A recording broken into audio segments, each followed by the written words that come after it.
In front of me is Motorola Moto G56, and today I would like to show you how you can turn on or off auto rotation.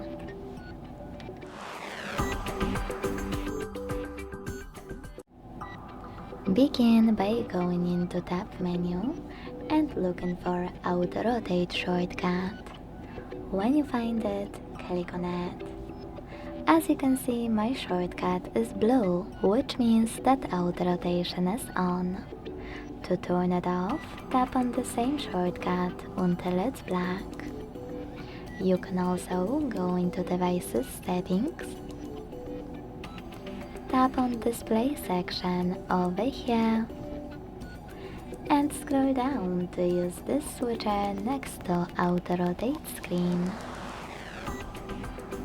Thanks so much for watching. If you enjoyed this video, leave a like, comment and subscribe.